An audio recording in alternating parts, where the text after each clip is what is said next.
Que le Seigneur vous bénisse. Que le Seigneur verse beaucoup de bénédictions spirituelles et matérielles sur chacun d'entre vous et qu'il écoute vos prières, qu'il regarde vos nécessités et aussi les souhaits que vous avez dans vos cœurs. Dans la journée d'aujourd'hui, notre réflexion va traiter certaines questions que les personnes me posent lorsqu'elles m'écrivent. Je vais essayer, de manière très brève, vous expliquer certaines choses. Par exemple, les vices. On me demande par rapport aux vices et on me donne des exemples sur beaucoup de choses qui sont des vices dans la vie des personnes. Mais je vais parler ici par rapport à fumer ou consommer des stupéfiants, regarder des choses pornographiques. Il existe d'autres vices. Mais en tant qu'exemple, je vais citer ces trois-là. Nous disons que cela apporte des conséquences dans le futur. Les conséquences sont mauvaises, c'est logique. Si c'est un vice par rapport à fumer, dans le futur, la personne va tomber malade. Car cela va nuire à sa santé. Et aussi, lorsque la personne fume beaucoup, cela peut déranger les personnes qui l'entourent, qui absorbent la fumée de la cigarette ou du tabac. Alors, les personnes se dérangent à cause de cela. Mais un homme ou une femme qui a ce vice, alors continue à fumer et ne peut pas abandonner cette habitude. Les conséquences, les personnes disent, est-ce que cela est un péché? Nous ne savons pas s'il s'agit d'un péché ou pas, mais la seule chose que nous savons, c'est que toutes les choses qui se font de manière exagérée, qui deviennent une habitude ou une dépendance, cela affecte la santé de la personne et aussi cela dérange les personnes les plus proches. Tout cela dérange. Par exemple, le fait de consommer des stupéfiants. La personne devient aussi dépendante de cela et la personne n'arrive pas à vivre sans consommer cette drogue. Dans le futur, les conséquences sont que la personne peut tomber malade ou même se suicider. Combien de personnes ne sont pas ôtées la vie parce qu'elles sont droguées, perdent connaissance et ne savent ce qu'elles font? Les personnes deviennent agressives, manquent de respect à leur famille, parents, enfants, oncles, tantes. Les personnes deviennent folles, se font du mal à elles-mêmes ainsi qu'à tous ceux qui les entourent. Et en voici les conséquences. Il y a une grande souffrance. Alors les personnes pensent et disent, est-ce un péché? Ne pensant pas autant qu'il s'agit d'un péché, mais du mal ou de la conséquence que cela entraîne dans le futur. Et surtout la réaction que les personnes vivent, qui font ou souffrent de ces vices, disons-le ainsi. Aussi, le fait de regarder de la pornographie, il y a des personnes qui regardent des choses pornographiques, non de manière exagérée, disons de quelque chose de très rapide, cela ne leur fait aucun effet, mais il y a d'autres personnes à qui cela leur fait un grand effet et se remplissent de vices, disons qu'elles deviennent dépendantes en regardant ces choses et si ces personnes ne regardent pas tous les jours ces choses, alors ne peuvent recevoir la tranquillité ou la paix. Mais cela aussi affecte les personnes, car cela affecte leur âme, leur esprit, leur stabilité émotionnelle. Les personnes portent préjudice à elles-mêmes ainsi qu'à tous ceux qui les entourent à cause de leur comportement, car beaucoup ont de mauvais comportements par le fait de regarder toutes ces choses comme si cela s'était converti en une dépendance ou un vice. Et ainsi arrivent toutes les conséquences, car toute chose a une conséquence dans le futur. Et c'est à cause de toutes ces choses que nous devons prier et demander à Dieu. Et tout individu qui est victime de toutes ces choses doit prier, demander à Dieu de l'aider pour se délivrer, pour pouvoir être ainsi heureux, vivre en paix et rendre heureux tous ceux qui l'entourent. Continuons aussi avec un autre sujet car on me demande par rapport au fanatisme. Parfois, beaucoup de personnes me demandent par rapport au fanatisme. Le fanatisme dans l'Église ou le fanatisme dans la religion.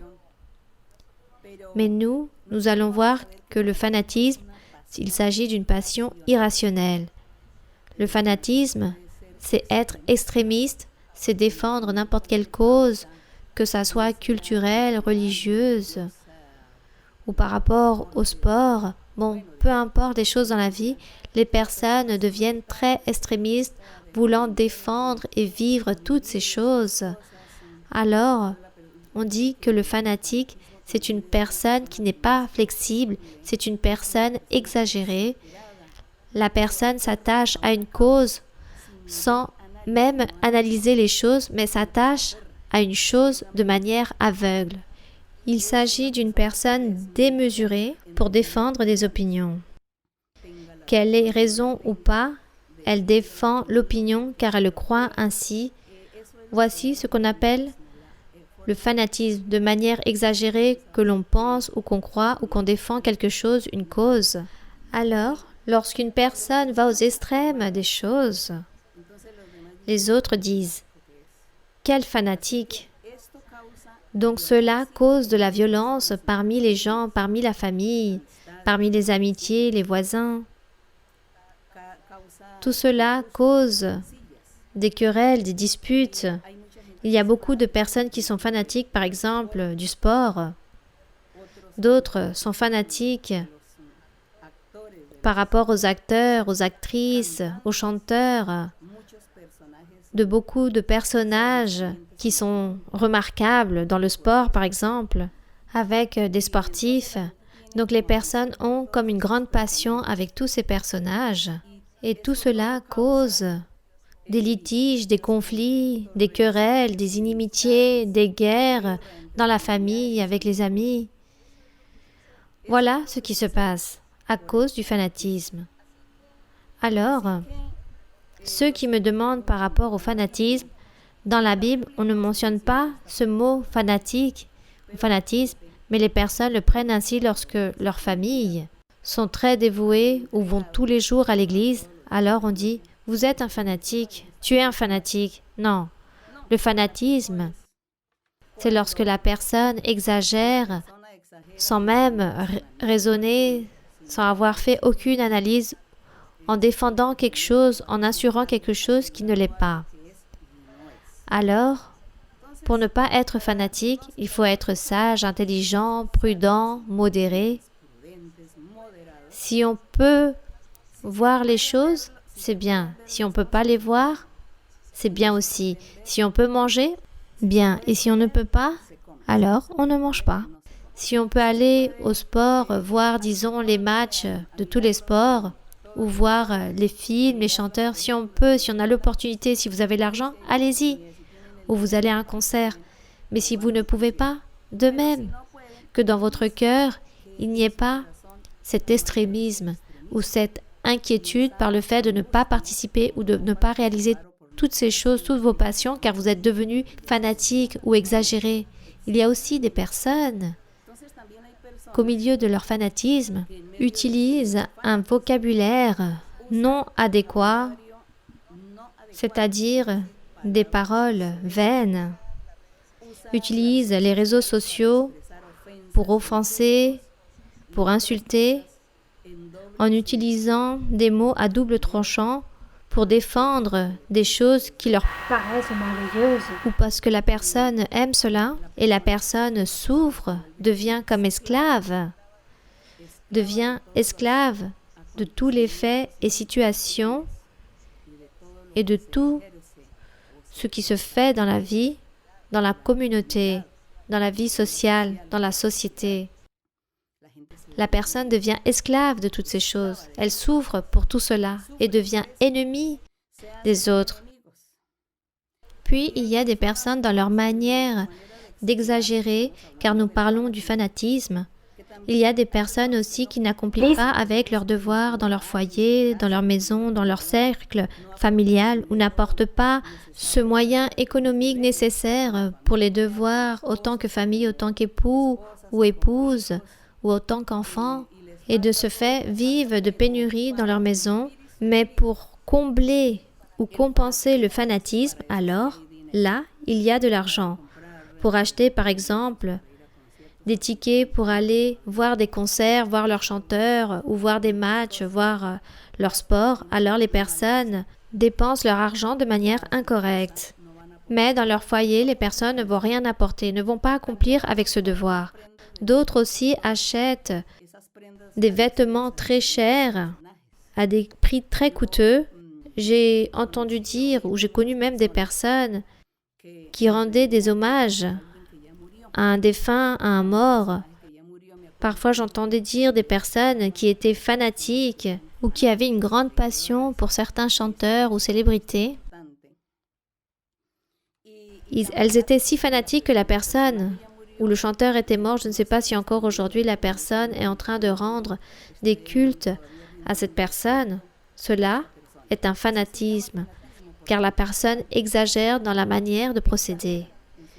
Et aussi, lorsque j'ai connu des personnes qui commençaient à acheter des vêtements, des chemises, des t-shirts, des maillots ou des vestes, bon, peu importe le nom que porte cet habit, tous ces hauts, les personnes achètent des choses très coûteuses de personnages de sportifs ou de personnes qui sont dans le monde du spectacle ou du cinéma. Ici, la personne achetait tout cela à un prix très coûteux et faisait une collection avec toutes ces choses, mais sa famille à côté, elle, resta sans manger. Donc, le reste de la famille souffrait car n'avait pas de quoi manger. Tout cela parce que la personne préférait dépenser de manière incorrecte toutes ces choses qu'elle était en train de collectionner, au lieu d'acheter la nourriture, au lieu d'accomplir le devoir dans la famille. On parle donc de fanatisme, lorsque les personnes font les choses de manière exagérée et sortent de la norme, de l'ordre. Donc, bibliquement, ou dans l'Église, ou dans la religion, que pourrions-nous dire du fanatisme par rapport à une personne qui va à l'Église? Et vous, autant qu'ami ou voisin, vous lui dites « Non, vous êtes trop fanatique ». Sûrement, cette personne, cet homme ou cette femme qui va à l'Église, pour lui ou pour elle, sûrement, tout est un péché. Et que la personne doit toujours écouter 24 heures sur 24, doit être agenouillée en train de lire la Bible, ou doit écouter les enseignements toute la journée et n'accomplit pas avec les choses, les devoirs, avec le travail, disons avec les choses qui doivent se faire dans la vie quotidienne. Alors, apparemment, cette personne dit qu'elle est en train de faire les choses de manière correcte car elle cherche Dieu. Non, elle est en train d'exagérer. Alors, les familiers ou les voisins pourront dire « Tu es très fanatique ». Car à tout moment, je te vois agenouillé en train de prier, de lire la Bible, et regarde, la maison est en désordre, tu ne veux pas travailler, tu dois payer le loyer, tu n'as pas assez d'argent pour payer la nourriture car tu ne travailles pas. À tout moment, tu lis la Bible et tu pries. Donc, cette manière exagérée de faire les choses, cette manière d'être extrémiste, fait que vous deveniez une personne fanatique. Et si quelqu'un vous qualifie ainsi, la personne a raison. Car il y a un temps pour tout. Il y a un temps pour travailler, un temps pour étudier, un temps pour s'asseoir, se reposer, un temps pour dormir, un temps pour lire la Bible, un temps pour prier Dieu. Il y a un temps pour tout. Et en tout, la personne doit être équitable et distribuer son temps pour accomplir avec tous ses devoirs spirituels, matériels et aussi dans la famille, dans le cercle familial. Donner aussi ce qui appartient à sa famille, à tous ses proches. Donc, je pense et j'espère que vous puissiez comprendre qu'est-ce que cela signifie par rapport au fanatisme. Qu'est-ce que signifie le fanatisme? Ne pas être extrémiste, être sage, intelligent et savoir analyser les choses et faire toutes les choses de manière sage et prudemment. Il y a un verset dans la Bible qui dit, dans Proverbes qui dit « Pourquoi pesez-vous de l'argent pour ce qui ne nourrit pas, n'est-ce pas? Car les personnes ne savent pas bien utiliser leur argent au lieu d'accomplir avec leurs propres devoirs. Si vous avez un surplus, alors vous pouvez dépenser, mais tout d'abord vos devoirs et ensuite viendront vos envies et vos plaisirs. J'espère que tout a été compris pour vous. Nous allons donc ouvrir la Bible dans Éphésiens 5, du verset 1 au 8. Éphésiens, chapitre 5, du verset 1 au 8. La méditation de ce que le Saint-Esprit a révélé à l'apôtre Paul, puis il a enseigné à l'Église ou aux croyants de l'Église d'Éphèse à l'époque, mais ces paroles aussi nous servent aujourd'hui pour que notre vie spirituelle s'accroisse et pour que nous puissions et sachions plaire à notre Dieu. Alors l'apôtre dit: devenez donc les imitateurs de Dieu, comme des enfants bien-aimés. Vous voyez, ici il est écrit qu'il faut devenir imitateurs de Dieu comme des enfants bien-aimés, sages, prudents, intelligents, droits, équitables, justes, en train de faire toutes ces choses de la bonne façon. Marcher dans la charité, c'est-à-dire ne pas commettre de péché. À l'exemple de Christ qui nous a aimés et qui s'est livré lui-même à Dieu pour nous comme une offrande et un sacrifice de bonne odeur. Jésus-Christ fut une offrande et un sacrifice vivant car lui, il s'est présenté devant le Père céleste afin que nous puissions entrer dans le royaume vers ces bénédictions spirituelles célestes et en profiter avec le Seigneur. Dieu offre toutes ces choses lorsque tous les êtres croient et déposent leur confiance en lui.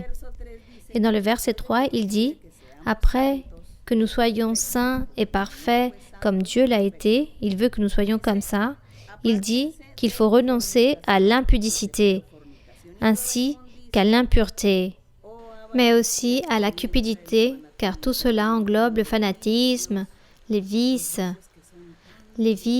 qui engendrent tellement de choses.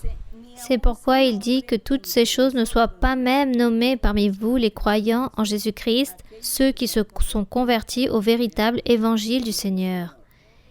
Il dit que toutes ces choses ne soient pas même nommées parmi vous, ainsi qu'il convient à des saints, c'est-à-dire les hommes et les femmes qui se sont convertis au Seigneur, ne doivent nommer ces choses-là et beaucoup moins les pratiquer.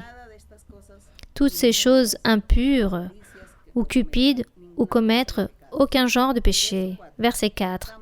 Qu'on n'entende ni paroles déshonnêtes, ni propos insensés, ni plaisanteries, choses qui sont contraires à la bienséance, c'est-à-dire tous ces péchés, qu'on entende plutôt des actions de grâce par rapport à tout ce que vous recevez de la main de Dieu.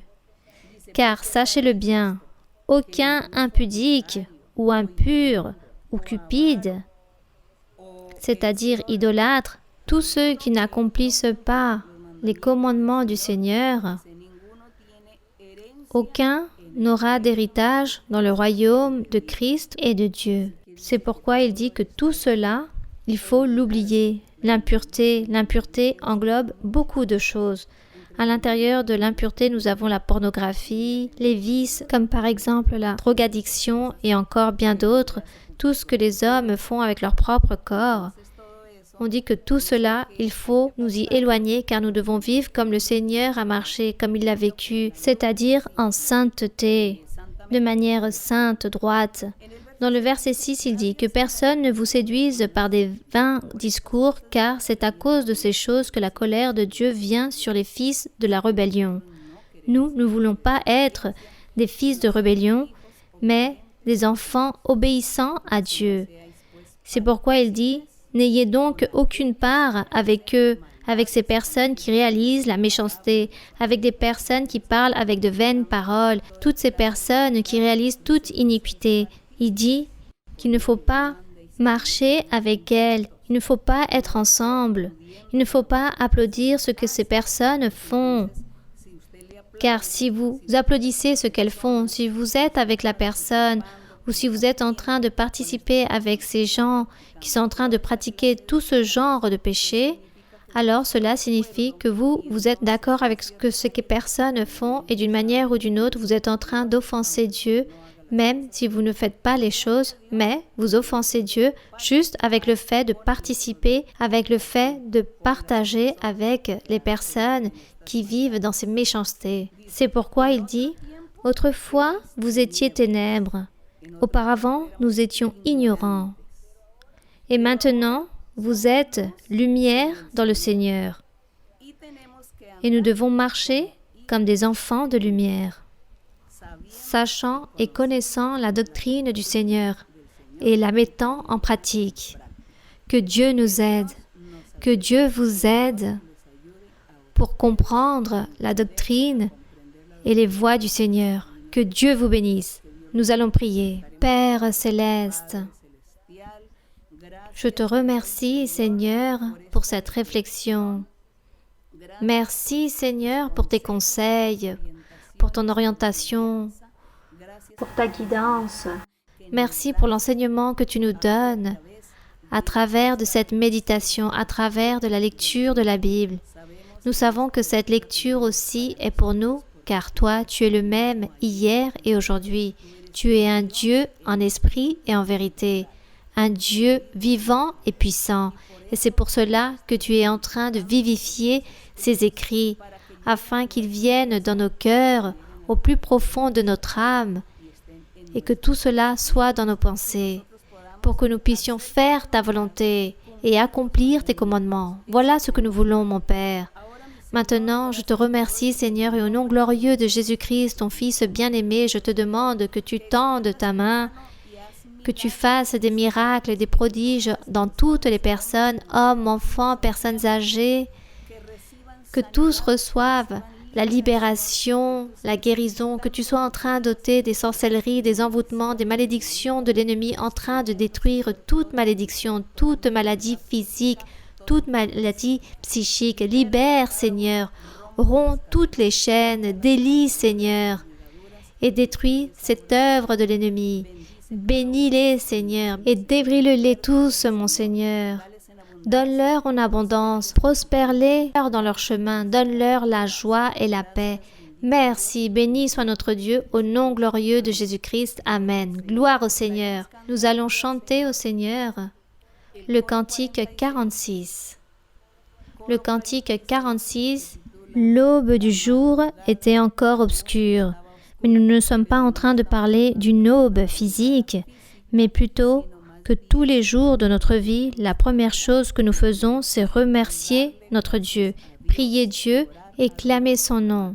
Ça, c'est ce qu'on appelle l'aube, c'est-à-dire Dieu en premier lieu et ensuite tous les devoirs que nous avons dans la vie de tous les jours. Nous allons donc chanter au Seigneur. La madrugada aún estaba oscura y yo buscaba el rostro del Señor. La madrugada aún estaba oscura y yo buscaba el rostro del Señor. Señor, Señor, ten compasión de mí. Resuelve mis problemas, que yo confío en ti. Señor, Señor, ten compasión de mí. Resuelve mis problemas, que yo confío en ti. La madrugada aún estaba oscura y yo buscaba el rostro del Señor. La madrugada aún estaba oscura y yo buscaba el rostro del Señor. Señor, Señor, ten compasión de mí. Resuelve mis problemas, que yo confío en ti. Señor, Señor, ten compasión de mí. Resuelve mis problemas, que yo confío en ti. Gloire à notre Dieu. On remercie le Seigneur et que Dieu vous bénisse grandement. Je vous aime en le Seigneur. À très bientôt.